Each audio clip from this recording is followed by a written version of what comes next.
Buenos días a todas y todos.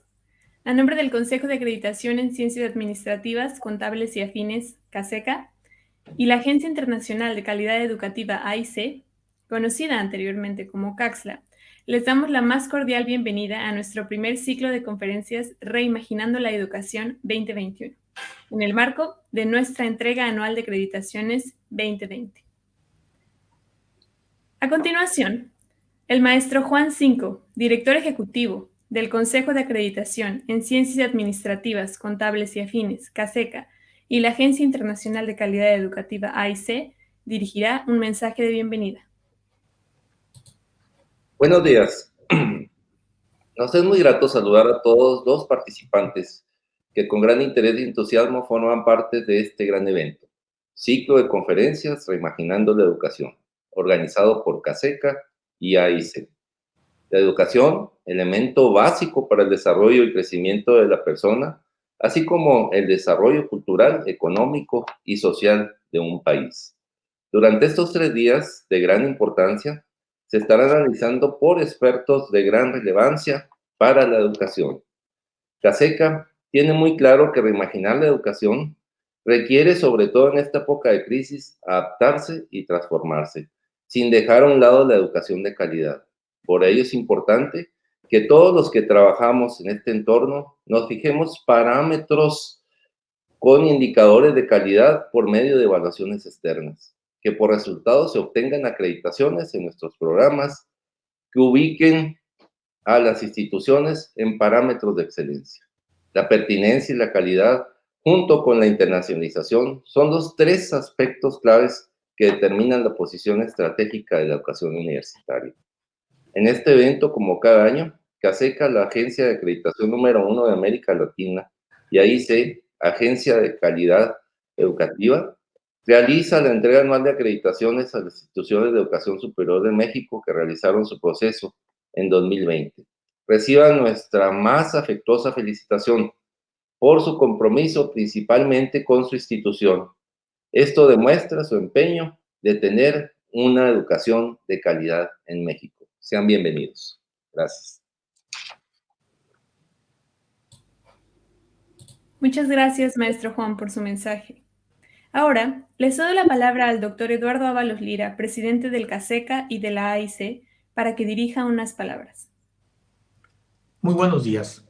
El día de hoy inicia el primer Congreso Internacional Reimaginando la Educación, un espacio en el que estaremos platicando sobre la importancia de la calidad y la innovación en la formación del talento para los retos del mañana. Desde que inició la pandemia, las instituciones educativas y todas las organizaciones tuvimos que adaptarnos a esta nueva etapa en la historia de la humanidad. De la noche a la mañana pasamos de una educación y trabajo en un 97% presencial a una versión completamente virtual. Y finalmente estamos transitando a una modalidad híbrida. Sin embargo, durante esa transición, las y los alumnos, el personal académico y directivo, padres y madres de familia, nos dimos cuenta que no teníamos la preparación necesaria para transitar en automático a un mundo virtual. Ejemplo de ello es la iniciativa Impacto Académico de las Naciones Unidas, que analiza cómo ha afectado la pandemia a la educación superior. Parte de sus hallazgos destacan que tanto personal académico como estudiantes consideran que no se asimilaron correctamente los conocimientos impartidos por medio de clases virtuales. Las razones varían, pero van desde la falta de infraestructura tecnológica, fallas en la conectividad, métodos de enseñanza poco estimulantes, hasta equipos obsoletos que no permitían los enlaces adecuados ni la interacción necesaria. En ese sentido, a casi 2 años de que el mundo entero se transformó, como agencias de calidad educativa decidimos organizar este espacio en el que invitamos a organismos internacionales, empresas globales, asociaciones de profesionales, instituciones educativas y estudiantes, con la finalidad de encontrar soluciones de manera conjunta para los retos que enfrentamos. Hoy más que nunca, entendemos que un problema tan complejo requiere de dos de las características más importantes de nuestra especie, la creatividad y la capacidad de colaborar.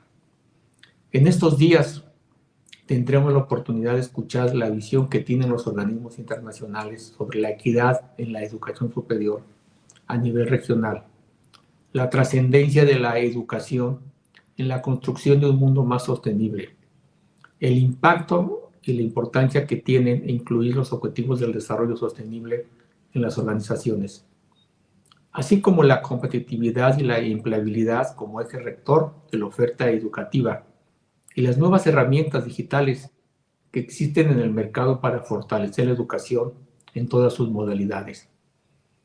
Uno de los puntos más importantes, ¿cuál es la visión y expectativas de las y los jóvenes en esta nueva modalidad de aprendizaje? Asimismo, tendremos la oportunidad de escuchar las directrices que están guiando a las instituciones educativas hacia un futuro más competitivo en América Latina. Al igual que los grandes retos que se tienen desde el punto de vista de una institución educativa formadora de talento y lo que espera el sector empleador, tanto público como privado, de esa triple hélice fundamental para el crecimiento de la economía y bienestar de la sociedad civil de este gran país. Y finalmente, para cerrar con broche de oro nuestro congreso, tendremos la entrega de acreditación de 140 programas acreditados, 124 nacionales y 16 internacionales. Al obtener su acreditación de calidad, cada institución da constancia de su compromiso por ofrecer una educación pertinente, acorde a las necesidades actuales y futuras de desarrollo, alineándose a los compromisos internacionales para buscar ser universidades de alta calidad, con egresadas y egresados con la capacidad de competir en cualquier parte del mundo. El reconocimiento que hoy entregamos es más importante que nunca, ya que en el caso de nuestro país, México, representamos la quinta población por número de alumnos y alumnas que cursan estudios desde preescolar hasta posgrado. Los otros países que ocupan los otros lugares son China, Estados Unidos, India y Brasil.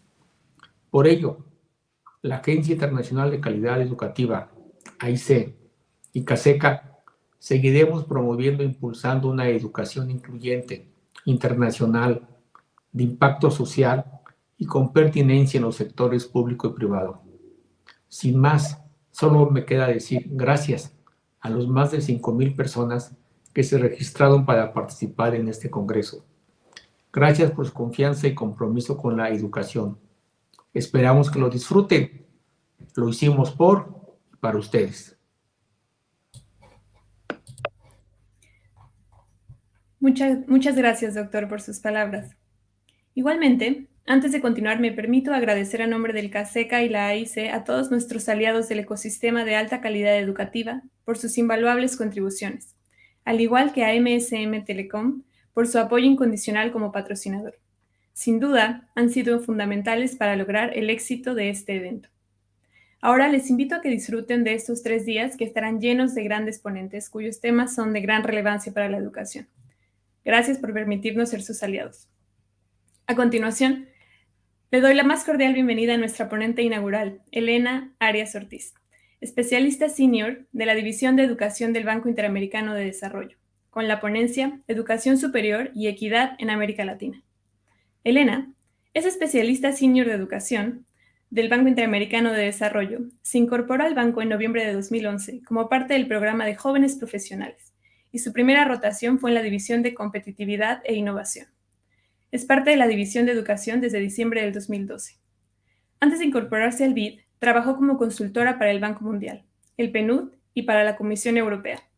Elena tiene una maestría en análisis económico y un doctorado en economía, ambos en la Université Libre de Bruselas. Su investigación se enfoca principalmente en los aspectos económicos de la educación superior y su historial de publicaciones incluye revistas internacionales revisadas por pares. Su trabajo en el banco se concentra principalmente en el área de tecnología en educación y la transición de los jóvenes hacia la educación superior y el trabajo. Elena, muchas gracias por estar aquí, es un honor. Y al público, me permito recordarles que si tienen preguntas para la ponente, nos las compartan en el chat. Sin más preámbulo, Elena, adelante, por favor. Hola, muy buenos días a todos. Un gusto estar aquí con ustedes. ¿Me escuchan bien? Espero. Y quería verificar que ven mi pantalla también. Sí, ahí la veo yo en pantalla, mi presentación. Bueno, como decía, muy buenos días a todos. La verdad, un gusto estar con ustedes en esta sesión inaugural de un foro educativo tan importante sobre educación superior. Quisiera realmente agradecer al equipo de AICE por la invitación y estoy seguro que serán 3 días altamente provechosos y enriquecimiento para la calidad educativa en América Latina. Quisiera precisar primero que todo que los temas que voy a comentarles hoy es un poco producto de trabajo de conversaciones internas que hemos tenido en los últimos años en el Banco Interamericano de Desarrollo y que para darles una pincelada de aquellos temas que vemos como prioritarios, los grandes desafíos que enfrenta la educación superior, pero también las oportunidades que vemos para justamente en el tema de la conferencia reimaginar nuestra educación superior en los años a venir. Y hablando de oportunidades y de visión, quisiera comenzar por enmarcar, antes darles un poco de contexto, cómo el tema de educación superior se enlaza con el tema más amplio de recuperación económica que vemos desde el Banco Interamericano y que ha sido plasmado en la visión 2025 de la nueva administración llamada Reinvertir en las Américas. Y el objetivo de esta visión es darle herramientas y desarrollar una respuesta rápida a la abrumadora tarea que enfrenta nuestra región de recuperarse de la peor crisis económica en la que se ha enfrentado en más de un siglo. Para ilustrar este desafío, nada más les doy algunas cifras. Como lo saben, casi un tercio de los fallecimientos ligados con el COVID-19 en nuestra región son en América Latina y el Caribe, mientras que tenemos solo 8% de la población mundial. Y resalta las ineficiencias y sobre todo las dificultades que enfrentan las instituciones y el sector de la salud. Más allá de esto, sabemos que 39 millones es la cifra estimada de empleo a tiempo completo que se perdieron en el 2020 y que se estima que cerca de 45 millones de personas cayeron en la pobreza en este mismo año, lo cual equivale ya al 31% de la población. La visión 2025 identifica áreas de trabajo prioritarias que tendrán el mayor impacto para incentivar la recuperación económica, pasando por, obviamente, el desarrollo de la economía digital, con gran énfasis en equidad e inclusión de las poblaciones más vulnerables. Y esto pasa inevitablemente por la tarea de desarrollar talento, fortalecer a los jóvenes, a la población trabajadora de las habilidades del siglo XXI, para las cuales los sistemas justamente que vamos a hablar hoy de educación postsecundaria son esenciales. Y ese es el tema que quisiera comenzar abordando hoy. Como sabemos, y lo mencionaron en las palabras de introducción, el mundo enfrenta cambios acelerados que tienen, previo al COVID inclusive, que marcan nuestra era y que influyen en la demanda de habilidades. Sí, les puse algunas imágenes y voy a ir uno a uno. Primero, la revolución 4.0, las nuevas tecnologías, pasando por, obviamente, el cambio climático, yendo también hacia los grandes movimientos migratorios que hemos tenido en la región y la transición demográfica que la región está emprendiendo. Y esto tiene influencia en varios sentidos. Una disminución hemos visto, y la investigación muestra una disminución en la demanda de actividades o de tareas más repetitivas. También creación de nuevas actividades ligadas a estos cambios que demandan la generación de nuevas habilidades y, por supuesto, la creación de habilidades ahora a lo largo de la vida, rompiendo el ciclo de uno se forma primero y después trabaja el resto de su vida, sino que ahora son etapas mucho más intercambiables, digamos, en las cuales uno pasa de trabajar a formar nuevas habilidades. Entonces, frente a estos escenarios y estas fuerzas, ¿no? La pregunta obviamente es ¿cuál es el panorama? ¿Cómo vemos la situación regional de educación superior en América Latina? Se los voy a resumir en 3 grandes logros o avances que han marcado las últimas 2 décadas y que es importante tener en mente para los puntos que voy a desarrollar más adelante. Primero, lo que tiene que ver con el aumento significativo de la matrícula. En los últimos 20 años, América Latina tuvo el mayor crecimiento comparado con otras regiones del mundo. Básicamente, la tasa bruta de asistencia que ven que ven en el primer cuadro a la izquierda, se duplicó, pasó de 20% en promedio en la región a un 45%. Este número es importante porque se duplicó y lo voy a desarrollar más adelante, en todas las capas de nivel socioeconómico. Entonces fue realmente un aumento progresivo, significativo en todos los grupos de la sociedad. El segundo gran hito o avance fue el aumento en la inversión pública, llegando a 1% del PIB en promedio en el 2018. Y este aumento es importante, como está en el primer punto del segundo cuadro del centro, pero es importante en términos de las economías de la región, pero también es importante en el presupuesto público de educación total, y representa en promedio 20% de los presupuestos educativos de la región, lo cual es altamente significativo. Y por último, y creo que este es un punto muy importante y que voy a volver a lo largo de las reflexiones que voy a estar compartiendo con ustedes, es que al mismo tiempo que la inversión universitaria creció, se multiplicó el número de universidades. Esto permitió la creación de universidades públicas, pero también de universidades privadas. La oferta de instituciones creció de forma exponencial.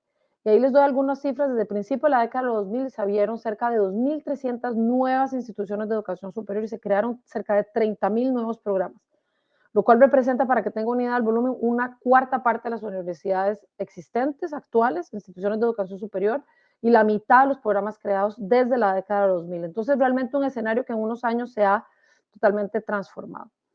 Y con el crecimiento de la oferta también ha crecido, esto se refleja obviamente en las cifras ahora que tenemos de matrícula entre el sector privado y el sector público. En países como Brasil, Chile, Costa Rica, Perú, el sector privado representa una mayoría de la matrícula, llegando casi a 3/4 partes en algunos de estos países. Y la diversificación, también esto es importante, tocó no solo la parte universitaria, sino que también una mayor parte de la matrícula en instituciones de educación técnica y vocacional, que, como voy a conversar más adelante, van probablemente a jugar un rol clave en los próximos años.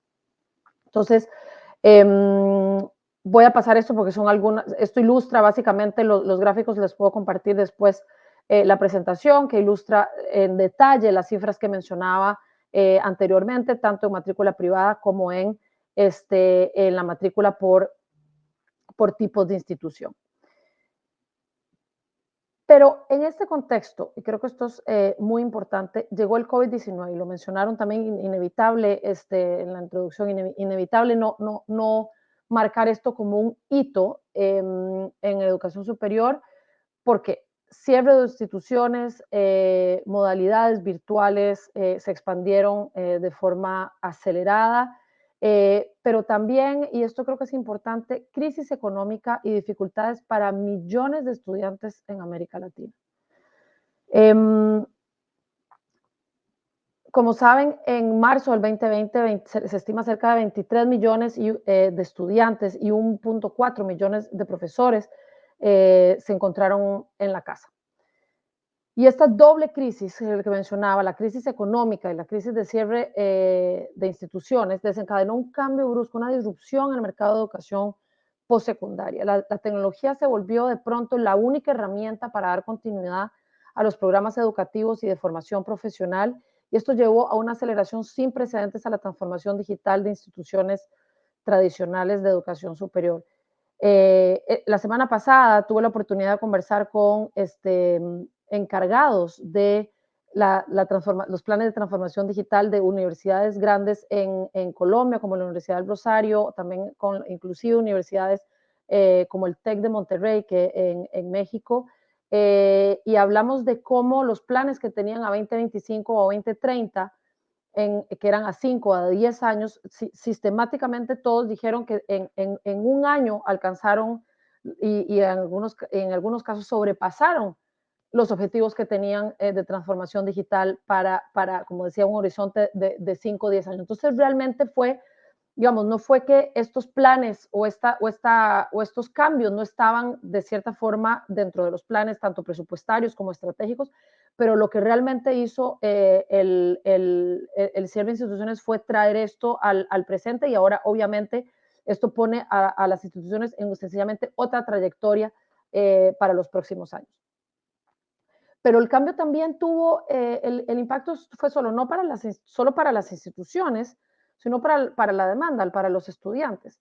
Los cursos en línea tuvieron una explosión durante el 2020, y les doy aquí algunos ejemplos. Coursera registró más de 10 millones de inscripciones en 30 días, un aumento del 600% con respecto al año anterior.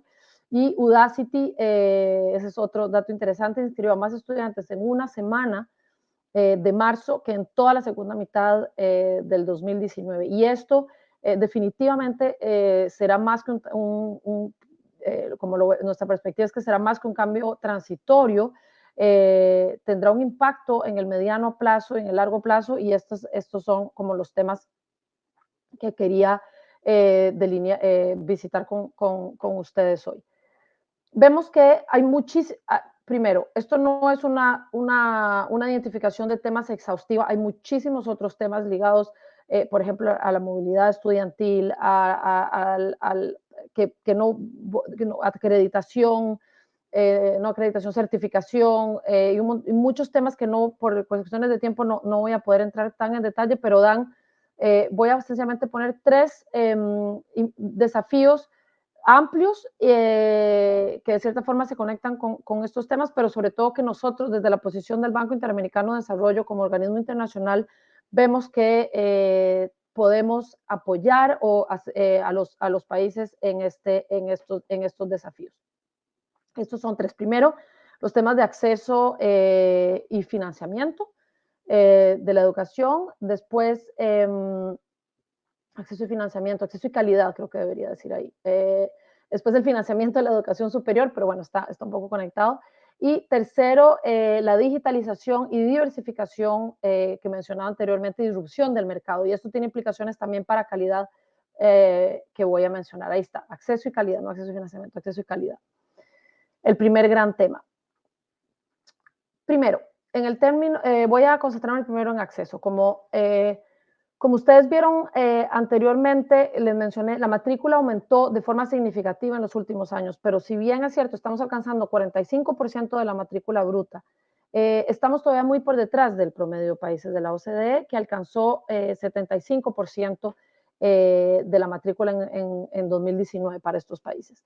Y también, como sabemos, hay otra métrica que es importante, es la participación en áreas científicas, a donde también nos encontramos un poco más abajo. Solamente el 14% de los títulos universitarios en América Latina es en carrera STEM, mientras que los países en la OCDE alcanzan más cerca del 17 o del 20%. Y las diferencias son aún más grandes cuando vemos por mujeres, y sabemos que esto limita fuertemente el crecimiento el crecimiento de los países.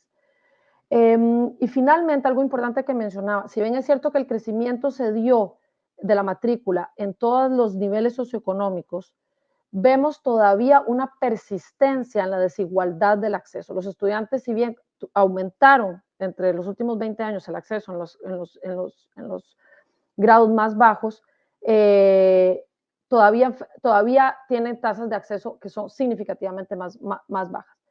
Aquí estoy mostrando un gráfico que para mí resume muy bien esta situación.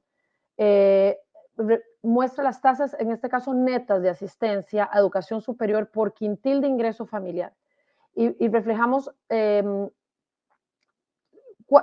tres grupos, digamos, el quintil 1 y 2 junto, que pueden ver marcado con el color naranja, el quintil 4, que es ya alto, y el más alto, que es el quintil 5 de ingreso, los estudiantes con mayores recursos, esto para los estudiantes de 18 a 23 años. Y se muestran 2 momentos en el tiempo para cada país, 98 con respecto al 2018, entonces 20 años. Y lo que vemos es que, si bien, como mencionaba, si vemos todos los grupos de naranja, todos los grupos más vulnerables, en la gran mayoría de los países tuvieron un incremento en el acceso en el 98 y en el 2018. Sin embargo, lo que vemos es que la brecha entre el amarillo y el naranja, o el verde y el naranja, o sea, entre los grupos de más alto nivel y más bajo nivel, no se redujo sistemáticamente. Hay algunos países como Chile en el que sí vimos una reducción de esta brecha, pero en la gran mayoría de países o se mantuvo o en algunos casos creció. Entonces, tenemos que hacer un esfuerzo, en nuestro punto de vista, más importante para que no solo tengan un mayor acceso, pero para que estas brechas realmente se reduzcan. Y si vemos un poco las razones, hay muchísimos elementos y, como mencionaba, barreras que enfrentan estos jóvenes de menores ingresos. Si pensamos un poco en las causas de estas inequidades, estos jóvenes enfrentan, y tenemos varios estudios que lo muestran, barreras financieras, obviamente, y vamos a hablar un poco más de eso después, porque tienen restricciones económicas, enfrentan también barreras de información, muchas veces de no saber qué opciones tienen a su alcance, cuándo postular a tiempo, cómo aplicar a becas. Hay una importante área de investigación de eso en Estados Unidos y que está empezando a desarrollarse en América Latina. Pero hay una barrera básica, que es la que quisiera tocar en este momento, que es la preparación académica, porque si uno no cumple con lo mínimo, que es terminar su diploma de secundaria con aprendizajes mínimos, es muy difícil llegar a la etapa superior de educación. Y esto es lo que muestra este gráfico, que de nuevo toma la desagregación de los estudiantes por grupo de ingreso, dividido en quintiles, y muestra aquí tres cifras. El azul es más oscuro, que muestra el porcentaje de estudiantes en ese grupo de ingreso que termina la secundaria con aprendizajes mínimos, medido usando PISA 2018. El porcentaje de estudiantes que terminan en azul clarito, que termina secundaria, pero que está por debajo del nivel que requiere de aprendizaje, y el blanco, que no completa la secundaria. Y como vemos en la imagen, digamos, o la situación en el quintil más alto de ingresos, que la mitad de los estudiantes logra terminar con aprendizajes mínimos, quiere decir que la mitad de los estudiantes está en una buena posición para entrar a educación superior en este grupo de ingresos. Lamentablemente, cuando vamos hacia abajo y bajamos en los distintos grupos de ingresos, llegamos a los quintiles, de nuevo, que mencionaba anteriormente, 1 y 2, vemos que la proporción sencillamente se revierte. Aquí en el quintil 1 y en el quintil 2, en promedio, la mitad de los estudiantes no completa la secundaria, quiere decir que no cuentan, ni siquiera no cumple con los requisitos mínimos para entrar al nivel superior. Entonces, realmente, ya empezando por esa barrera, vemos cómo existen todavía brechas de acceso importantes. Ahora quisiera pasar un momento y sobre todo el tema de la conferencia en lo que tiene que ver con el aseguramiento de la calidad en América Latina. Como lo mencionaba, en los avances de los últimos 20 años, que han sido positivos, es el rápido aumento en la demanda y en la oferta. Sin embargo, el crecimiento exponencial y tan rápido que tuvo en algunos países los programas y la creación de nuevas instituciones con países de baja regulación, estudios del Banco Mundial y de otros investigadores en la región muestran que esto pudo haber tenido un impacto negativo en la calidad, sobre todo en aquellos países que no contaban con regulaciones lo suficientemente fuertes o acreditaciones con suficientes incentivos para mejorar la calidad. En muchos países los sistemas, si bien se han creado desde hace bastantes años, son aún incipientes, no cuentan con los incentivos necesarios o implementar sanciones para poder como tener que tengan un alcance universal de todas las instituciones y programas que se crean. Entonces, este es también un área que, si bien han habido también avances importantes, vemos como una oportunidad para mejorar en los próximos años. Bien, pasando ahora al tema de financiamiento de la educación superior, mostrar una imagen. Esto viene de un estudio reciente que hicimos entre el Banco Interamericano, la Asociación de Instituciones de Crédito de América Latina, APICE, y UNESCO, el Instituto de Educación Superior de UNESCO para América Latina, y mostramos que uno de los cálculos que hicimos es que matricularse en una universidad en América Latina es costoso. Es costoso, es un promedio 20% más caro para un estudiante que estudiar en un país de la OCDE, excluyendo excluyendo a Estados Unidos de este cálculo, que eso no sabemos es distinto. Y aquí vemos el comparativo tanto de universidades públicas como privadas, pero en las cuales públicas es significativo, pero en las privadas también. Y el problema de este costo es, obviamente, cuando estamos frente a un shock de ingreso, como tuvimos en el año pasado y este año por consecuencia del COVID, es que esto se va a reflejar necesariamente en las tasas de asistencia. Aquí estamos mostrando cálculos que estamos todavía haciendo porque han estado saliendo progresivamente las encuestas de hogares para 2020, y vemos que ya se refleja esto en las tasas de matrícula. En particular, resaltar el caso de Perú, en el cual la tasa neta de asistencia ha caído por varios puntos porcentuales con respecto al nivel de 2019. Justamente para indagar en este estudio que les mencionaba colaborativo que hicimos con otras instituciones, quisimos saber cuáles eran las medidas, cuáles fueron aquellas medidas financieras que tuvieron que tomar las instituciones para dar apoyo a los estudiantes. Y tomamos esta triple perspectiva de preguntar qué instituciones, qué medidas habían implementado las instituciones de educación superior propias, los gobiernos, programas, líneas de crédito de emergencia, por ejemplo, y las instituciones de crédito, moratorias en los pagos, etcétera, para poder dar respuesta a la crisis que estaban enfrentando. Y lo que esto nos permitió ver no solo documentar qué medidas se implementaron, pero sobre todo poder identificar cuáles eran los desafíos que existían en los esquemas de financiamiento y los sistemas financieros que existen actualmente en 10 países de la región, los cuales ven marcados en el mapa, resaltados en color turquesa.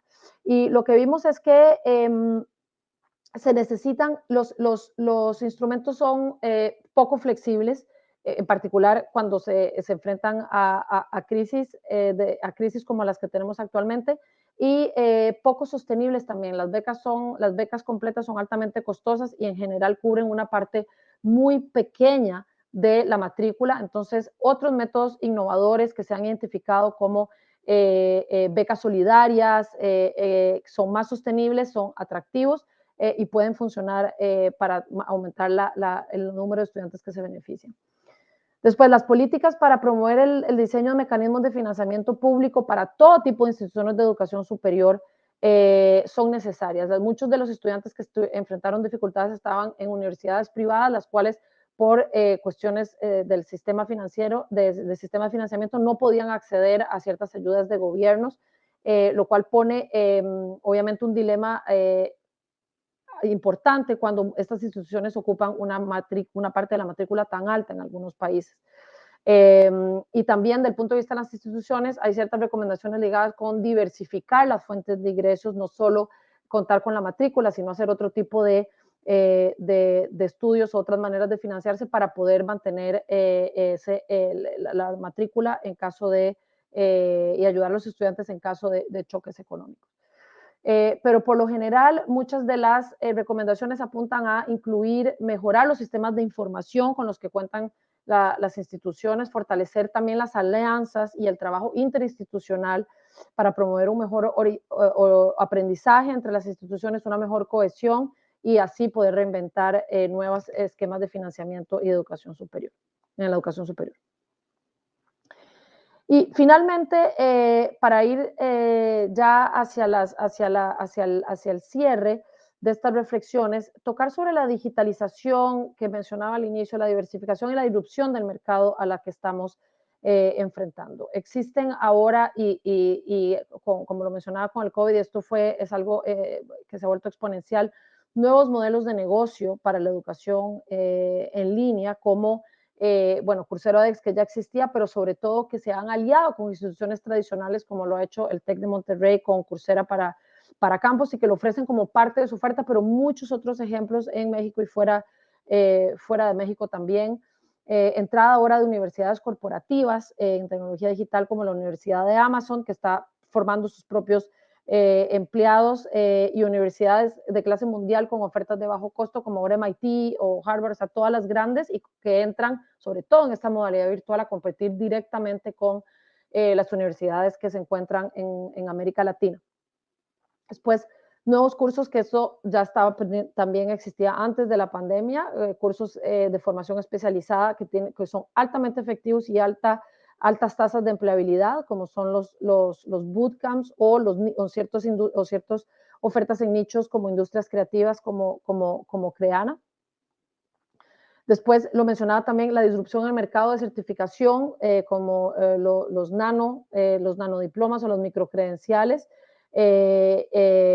tanto en el sector privado, o sea, ofertas que están haciendo sus propias certificaciones como Google, pero algo que a mí me parece particularmente importante, que es los avances que ha hecho la Unión Europea desarrollando un nuevo marco común de microcredenciales, porque se dan cuenta de que esto es una tendencia que viene y que prefieren estar regulándolo de antemano. Entonces yo me pregunto, en América Latina, en qué medida podemos aprender de esta experiencia y entrar con un marco de este tipo para las instituciones. Sin embargo, la inequidad, dentro de esta nueva disrupción y de ofertas digitales que menciono, hay un punto que quisiera poner, que es, yo me pregunto en qué medida esta brecha digital, la brecha digital que sabemos que existe en América Latina, puede de nuevo poner barreras hacia ganancias en cuanto a acceso y equidad en América Latina. Aquí lo que les muestro, esto corresponde a un estudio de PISA, entonces para estudiantes en secundaria, pero da un poco, para mí es una fotografía muy visual de cuáles son las brechas de acceso a material tecnológico, y porque de esto depende que en el caso de todas estas ofertas en línea, etcétera, esto va a determinar muchísimo, y lo vimos durante la pandemia, que los estudiantes con menor acceso a conectividad y a material tecnológico enfrentaban mayores desafíos para la continuidad educativa. Y como lo vemos en el gráfico, que de nuevo compara el quintil más rico de ingreso, el quintil 5, con el que tiene mayor dificultades económicas, vemos que en casi todos los países esta brecha es sumamente significativa, y en países como Perú, República Dominicana, no más del 15% de estudiantes en este grupo cuenta con computadoras para hacer tareas en el hogar. Entonces, yo me pregunto hacia adelante cómo todas estas, para realmente aprovechar esta disrupción y estas oportunidades que ofrecen las nuevas modalidades de formación, cómo la brecha va a tener impacto. Entonces, desde el Grupo Banco, como para el Grupo BID, perdón, nuestro objetivo realmente en este tema de habilidades postsecundarias es tratar de igualar oportunidades. Esto es sumamente importante, igualar oportunidades para el acceso y la retención de los estudiantes, para que puedan recibir una educación postsecundaria relevante y de calidad en nuestra región. Y para resumir un poco los temas y las oportunidades que vemos hacia adelante, vemos como estos desafíos y estas oportunidades que mencionaba en tres grandes áreas. Primero, es clave apoyar la diversificación, seguir apoyando esta diversificación, que es positiva, pero con aseguramiento de la calidad. Como lo mencionaba, nuevos programas de acreditación que reflejen y que estimulen la diversificación, pero que también garanticen alta empleabilidad y hagan uso de tecnologías digitales. Integrar la certificación de competencias transversales y técnicas en los sistemas de educación superior. Este tema de la certificación de competencias lo estamos trabajando ya desde el banco, tratando de apoyar plataformas de certificación de habilidades que puedan usarse por instituciones y que puedan usarse por empleadores, en particular para competencias del siglo XXI. Esto lo estamos haciendo. Y desarrollar la educación técnica y capacitación profesional alineada con la industria 4.0 y los empleos verdes, que son áreas de gran promesa para América Latina. Después, ampliar el acceso, continuar ampliando el acceso y las oportunidades, pilotear y evaluar nuevos mecanismos de financiamiento para la demanda de educación superior, con incentivos para la calidad, y proveer orientación profesional y apoyo académico a los estudiantes para mejorar la información con la que cuentan para la decisión de educación superior. Aquí no entra en detalle de otras investigaciones que hemos hecho, pero como estudiantes que han, por ejemplo, de medios muy vulnerables o fuera de las capitales, que toman o ganan estas becas para estudiar y que después se enfrentan a grandes desafíos pues para mantenerse y llegar con éxito hasta el diploma. Entonces es importante no solo el acceso, sino después garantizar el acompañamiento a lo largo de su avance en la trayectoria educativa. Y por último, reimaginar un poco la educación superior en nuestra región, cómo se ve, cómo podemos apoyar a las instituciones tradicionales hacia acelerar, muchas, como lo mencioné al inicio, transitan de forma natural o ya tenían planes para esta transformación digital, pero otras no cuentan con estos recursos y pensamos que este es un área en el cual los organismos internacionales, por ejemplo, pueden ayudar trayendo herramientas para medir y programas para desarrollar las competencias digitales de los profesores universitarios, crear y apoyar marcos de colaboración entre las instituciones de educación superior para compartir y recopilar información sobre cómo transitar exitosamente hacia esta transformación digital, e implementar también modelos de aprendizaje híbrido, tutorías virtuales, aprendizaje entre pares y tantas otras cosas que se pueden hacer aprovechando a la rica comunidad educativa que tenemos en América Latina. Así que con esto concluyo y les agradezco muchísimo de nuevo por la invitación y estoy pues a la disposición si hay alguna pregunta o algún comentario que alguien quisiera hacer. Muchas gracias.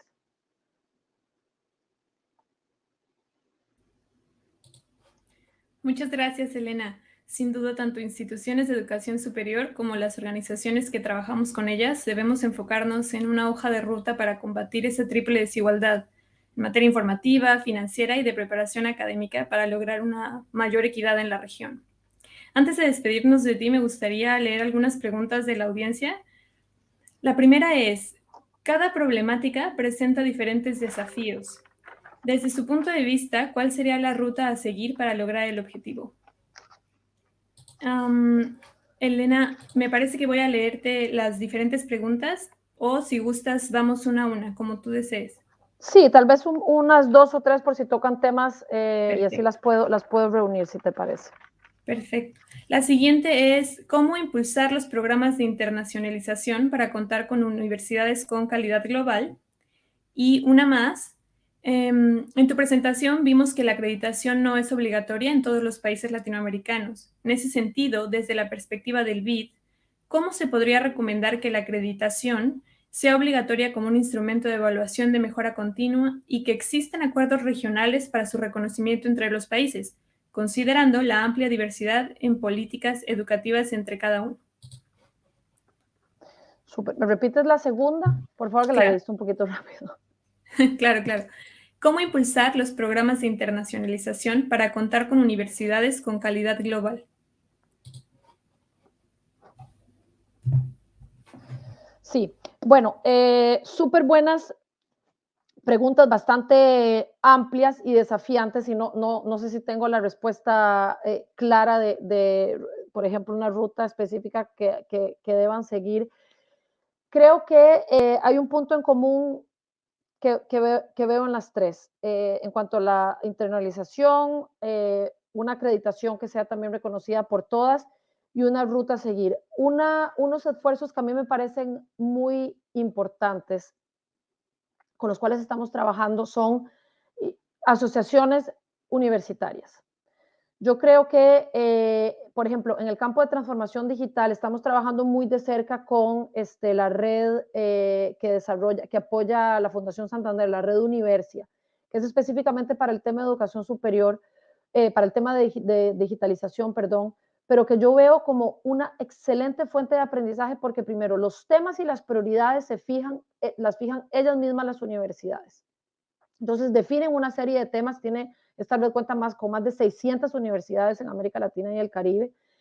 No tiene una agenda impuesta por ningún organismo ni por ningún, digamos, ente regulador, sino que son prioridades hacia futuro que identifican entre las propias universidades, crean grupos de trabajo especializados para dar respuesta a esas necesidades. Entonces, yo veo ese aspecto positivo.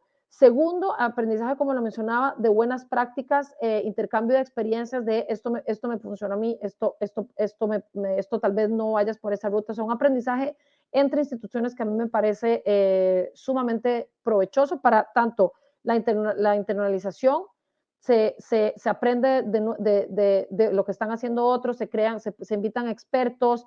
Entonces, realmente yo he visto un crecimiento en lo que es digitalización, una generación de capacidades dentro de las mismas universidades, y esta red tiene 3 años de existir, pero para mí es un excelente ejemplo de cómo estas asociaciones internacionales, creación de estándares, permiten a las universidades mejorar, y además apunta con la primera pregunta, lo de la hoja de ruta. Yo creo que esta hoja de ruta no puede ser dictada desde afuera, sino que debe ser desarrollada por cada una de las instituciones con apoyo, sí, de los gobiernos en cada país. Perfecto.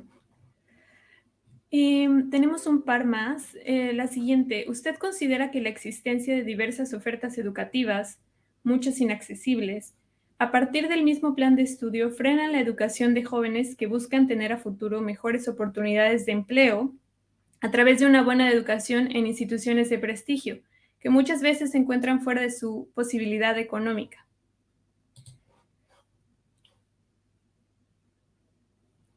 ¿Tienes otra o...? Una más, un segundo, están entrando. Sí. Listo. ¿Qué propuestas sólidas pueden proporcionar para mejorar el nivel educativo en países sudamericanos? Uy, ese está fuerte. Y si gustas Sí. esas, y esperamos. Sí, mira, con respecto a la oferta y ahí creo que esas preguntas apuntan a dos problemáticas que mencioné. Primero, hay claramente un tema de falta de financiamiento, sobre todo para los grupos más vulnerables. Esto es algo que se refleja tanto en los indicadores más agregados que mostré, como en el estudio detallado sobre el COVID-19 y las dificultades que enfrentan. Hay definitivamente que trabajar con las restricciones económicas de acceso que limitan para muchísimos jóvenes la oferta educativa. Creo que tenemos un desafío hacia adelante, que es que en los países la crisis económica obviamente ha golpeado los presupuestos también nacionales, y no vamos a tener en este momento, lo veo difícil que en muchos países logren aumentar los presupuestos de ayudas directas a estudiantes. Por eso mencionaba, y creo que es una respuesta, una vía factible en el análisis que hicimos de otro tipo de financiamiento como becas solidarias, en el cual el estudiante, este tipo de becas solidarias, recibe una beca y no paga nada durante sus estudios, y una vez que se gradúa y si su condición económica lo permite, retribuye al fondo que lo financió para que puedan formarse otros jóvenes. La tasa esto se ha implementado en Uruguay, en algunas universidades en Colombia, y los estudiantes, estos programas que son aún incipientes, son relativamente nuevos, muestran unas tasas de devolución de las becas que es altísima. Crea un sentido de solidaridad, un sentido de comunidad, y hacen los estudiantes los cuales pueden acceder. Ahora, esto depende, que era lo otro a lo que yo iba, que toca el segundo punto. Una cosa es el financiamiento y debemos mejorar, pero otra cosa es la calidad. Para que estos sistemas de calidad de financiamiento funcionen, ya sea becas o sean programas de crédito que sean más ampliamente disponibles en los países, esto depende de que los programas sean de calidad, que permitan a los jóvenes que tomaron estos créditos insertarse favorablemente en el mercado laboral y poder así cumplir con ya sea las obligaciones de un crédito o inclusive de una beca solidaria. Entonces, y esto para mí es una pieza clave que aún está faltando y para la cual debemos trabajar, y va de la mano con la segunda parte también. Los sistemas de decretación deben, para poderse hacerlos obligatorios, deben también tener un sistema, digamos, que incluya para mí no solo las partes académicas, que son como los sistemas más tradicionales, sino que miren a otros aspectos como empleabilidad, egreso y otras medidas en las cuales la universidad ponga un poco de responsabilidad sobre las instituciones de no solo, como decía, estos criterios académicos, sino también qué competencias están adquiriendo los jóvenes y qué inserción laboral les estoy dando una vez salgan de la institución. Claro, perfecto, totalmente concuerdo. Tenemos un par más y ya podríamos cerrar. Los clústeres tecnológicos entre instituciones pueden contribuir con la disminución de la brecha digital y ligada a ella, en esa era de la digitalización se llegará a la homogenización de la cultura global o se prevé que venga una cultura más incluyente y diversa.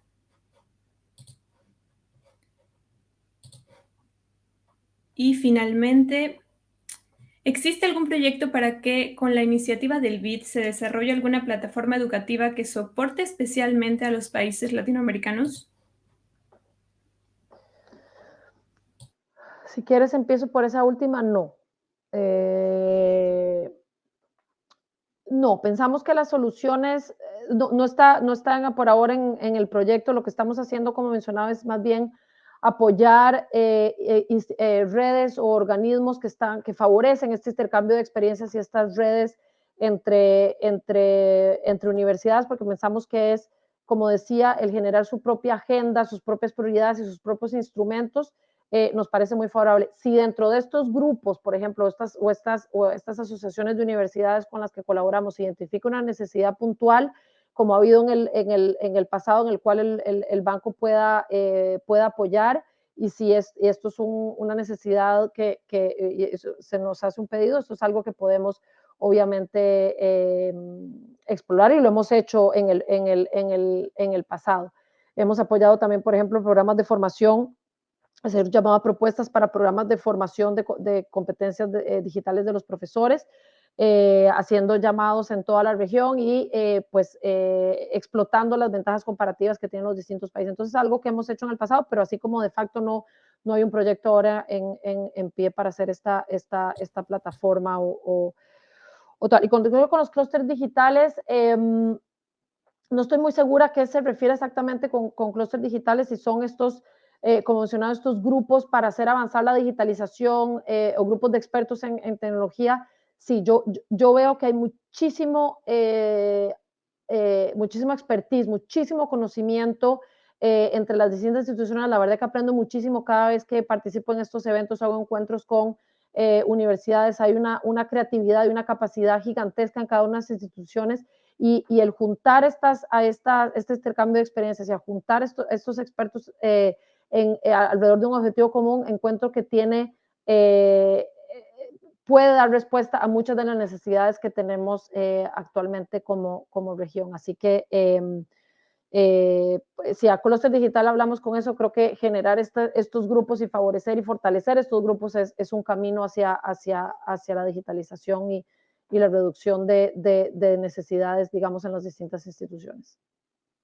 Claro, creo que justo se refiere a eso, aquí aventándome sin saber si la persona exactamente, pero me parece que sí.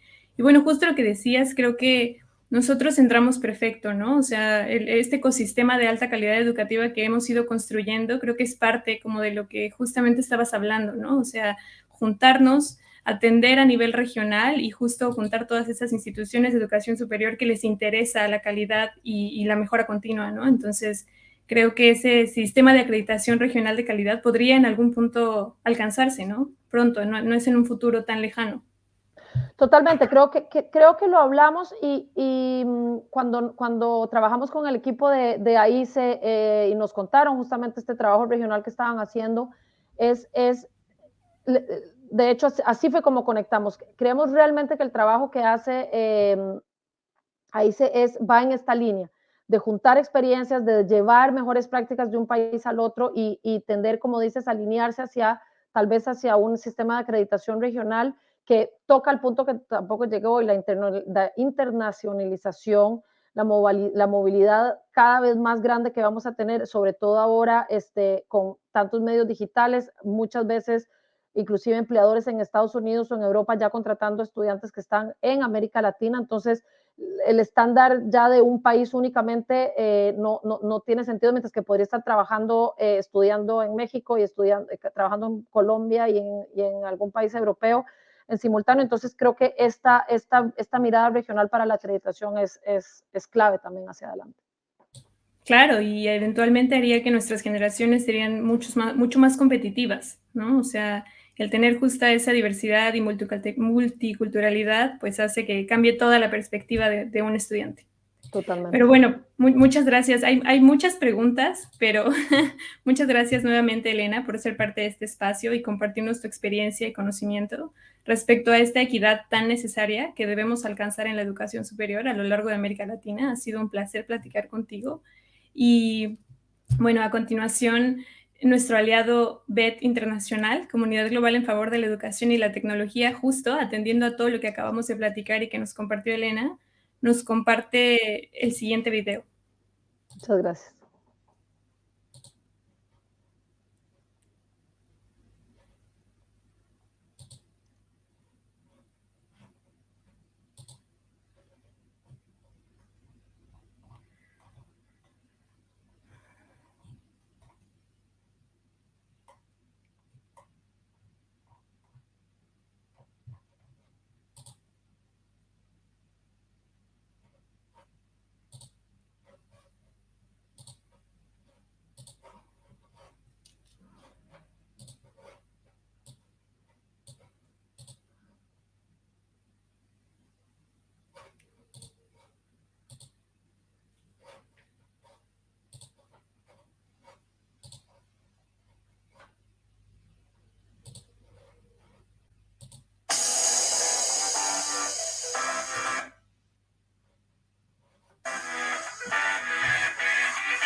Elena, ¿sigues con nosotros? Desafortunadamente el tiempo es finito y es momento de dar por terminado este espacio. Esperamos que haya sido de mucha utilidad para todas y todos. A nombre del Dr. Ábalos, del CASECA y la AIC, me permito agradecerles por acompañarnos el día de hoy y sobre todo por su compromiso en la mejora continua de su institución. Por supuesto, también un enorme agradecimiento a Elena por la confianza y tan brillante participación. Les recordamos que pueden ver nuevamente todo el contenido en nuestra fanpage de Facebook del CASECA y los invitamos a nuestras próximas conferencias. Cuídense mucho y nos vemos pronto.